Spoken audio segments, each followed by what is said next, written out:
মহানবী হযরত মুহাম্মদ সা এর জন্মের সাথে বেশ কিছু অলৌকিক ঘটনা ও বিশেষ নিদর্শনের উল্লেখ পাওয়া যায়, যা তাঁর আগমনকে পূর্বাভাস দিয়েছিল। এই ঘটনাগুলো ইসলামী ঐতিহ্য এবং বিভিন্ন বর্ণনায় পাওয়া যায়। নিচে এর কিছু উল্লেখযোগ্য ঘটনা তুলে ধরা হল। আব্রাহার সেনাবাহিনীর ধ্বংস, আমুল ফিলের ঘটনা। মহানবী সা এর জন্মের বছরটি আমুল ফিল নামে পরিচিত, কারণ এ বছর ইয়েমেনের শাসক আব্রাহা বিশাল এক হাতি বাহিনী নিয়ে কাবা ধ্বংস করতে মক্কায় আক্রমণ করে।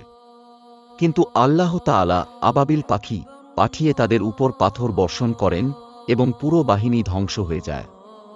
এই ঘটনাটি সূরা ফিলে বর্ণিত হয়েছে। বিশ্বজগতের আলোকিত হওয়া।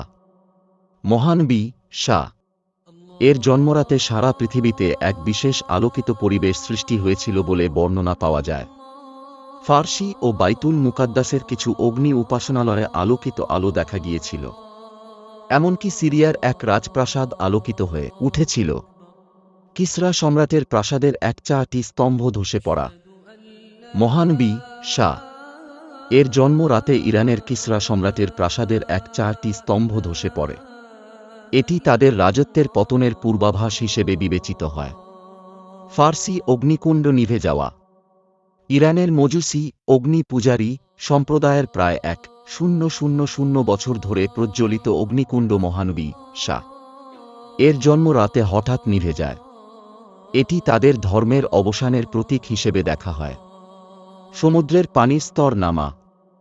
বিভিন্ন বর্ণনায় বলা হয় মহানবী সা এর জন্মের সময় সমুদ্রের পানির স্তর অস্বাভাবিকভাবে নেমে গিয়েছিল, যা বিশ্বজগতের পরিবর্তনের সংকেত বহন করেছিল। শয়তানের উৎখাত। শয়তানরা যেসব আসমানি তথ্য চুরি করত, তা এই রাতে বন্ধ হয়ে যায়।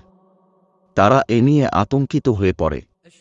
তারা বুঝতে পারে একজন মহান নবীর আগমন ঘটেছে। মায়ের স্বপ্ন ও অনুভূতি। মহানবী সা এর মা আমেনা বর্ণনা করেছেন, তাঁর গর্ভধারণের সময় তিনি বিশেষভাবে কোনো কষ্ট অনুভব করেননি। তাঁর জন্মের সময় তিনি দেখেন এক আলো বের হয়ে এসেছে, যা পুরো মক্কা আলোকিত করে দেয়। জন্মের সময় বিশেষ দোয়া বর্ণিত আছে। মুহাম্মদ সা জন্মগ্রহণের সময় তিনি দোয়া করার ভঙ্গিতে 2 হাত উঁচু করেন এবং আকাশের দিকে তাকিয়ে থাকেন। উপসংহার: এই সব অলৌকিক ঘটনা মহানবী সা এর আগমন এবং তাঁর নবুয়তের মহান দায়িত্বের একটি আলামত।